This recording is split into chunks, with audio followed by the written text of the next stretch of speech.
ভালো কিছু করা, যেটা সমাজের একটা দৃষ্টি আকর্ষণ হবে এবং সেটা দেখে হয়তো অনেকেই হয়তো করতে চাইবে যে না এটা ভালো কাজ, এবং বলতে পারেন যে এটা একটা নৈতিকতা। এরকম কিছু একটা সৎ চিন্তা আপনারা করুন। আপনারা বুঝতেই পারছেন যে আমি কি বলতে চাইছি। আপনার সাধারণ জ্ঞান বুদ্ধি আপনার বলে দিচ্ছে আপনাকে যে আমি কি বলতে চাইছি। এটা হচ্ছে 1 নম্বর পয়েন্ট। 2 নম্বর পয়েন্ট, আজকাল আমি অনেকেই লক্ষ্য করছি 2 নম্বর পয়েন্টটা হলো যে আমরা অনেক সময় আমরা যখন আমরা খেতে বসি, খাবার খাই, দেখবেন হঠাৎ করে কাশি উঠে খেতে বসলে, অথবা নিজের মনে বসে আছি বা কারোর সাথে কথা বলতেছি, গল্প করছি, হঠাৎ করে একটা কাশি উঠলো, হেঁচকি উঠলো এবং সেই কাশিটা এমন একটা শ্বাসকষ্ট হয়ে গেল, যাকে বলে বিষম খাওয়া। তখন আমরা মনে করি যে কেউ বোধহয় আমাদের নাম দিচ্ছে, কেউ বোধহয় গালাগালি দিচ্ছে। না, সেটা না।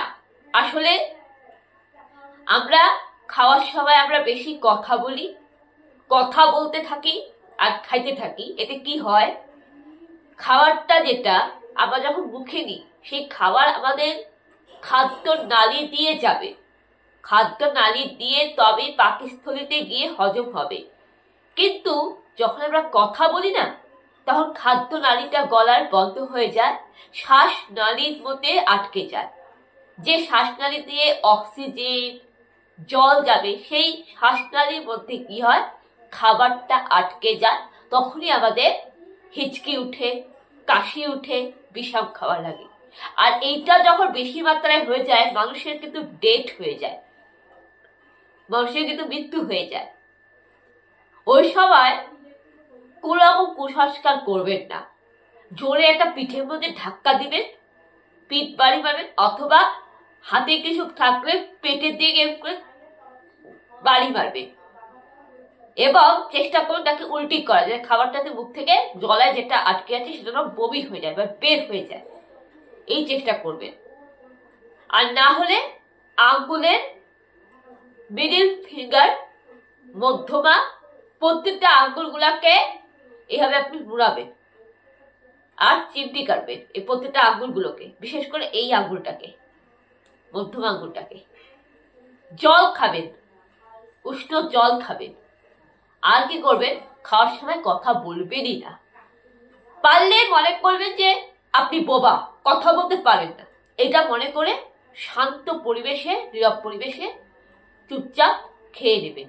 আর যখন খাবেন একটু ভগবানকে ভক্তি করবেন, ঈশ্বরের প্রার্থনা করে খাবেন। আপনি যাই খান না কেন, মনে করবেন আপনি ঈশ্বরের প্রসাদ খাচ্ছেন।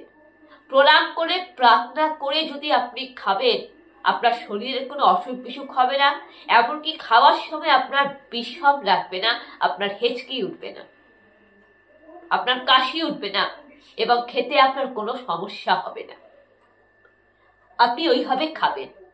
আর এই গালাগালি দেওয়া, কেউ আপনার নাম নিচ্ছে, এগুলো কুসংস্কার, এগুলোকে বন্ধ করুন।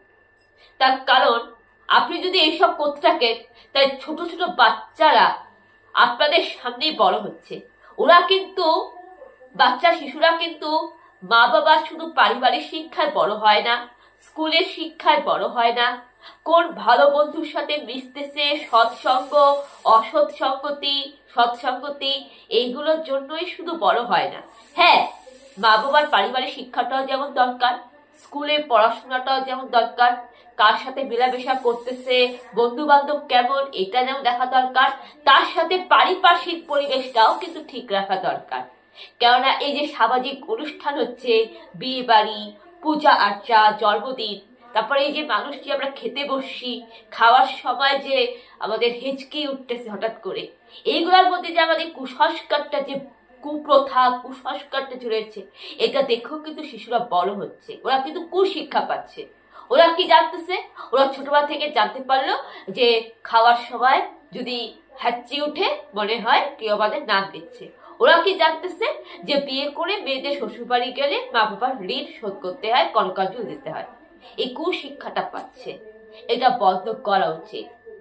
শিশুদেরকে সবসময় সঠিক শিক্ষায় বড় করা উচিত, আর শিশুদেরকে সত্যিটা জানা উচিত, সত্যের পথে চলতে দেওয়া উচিত। কেননা কবি সুকান্ত ভট্টাচার্য বলেছিলেন যে এ বিশ্বকে শিশুদের বাসযোগ্য করে যাব আমি, নবজাতকের কাছে এ আমার দৃঢ় অঙ্গীকার। এটা মাথায় রাখবেন। আর গার্জেনদেরকেও সতর্ক থাকতে হবে, সচেতন থাকতে হবে। শিশুদেরকে ভালো শিক্ষা দিতে হবে, আর আপনারাও সমাজকে উন্নয়ন করুন, সঠিক পথে উন্নয়ন করুন। এটা গেল 2 নম্বর পয়েন্ট। 3 নম্বর পয়েন্টটা আমি যেটা বলবো, 3 নম্বর পয়েন্টটা হচ্ছে যে পূজা নিয়ে। 3 নম্বর পয়েন্টটা দিব পূজা নিয়ে। 3 নম্বর পয়েন্ট, 3 নম্বর পয়েন্টটা হচ্ছে যে অনেকেই আজকাল বলে যে পুজোটা করার সময় দেখবেন যে উপাস থাকতে হবে। উপাস ব্রত পালনের কথা।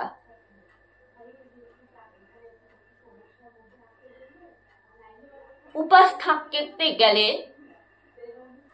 আপনাকে সঠিক নিয়মে করতে হবে।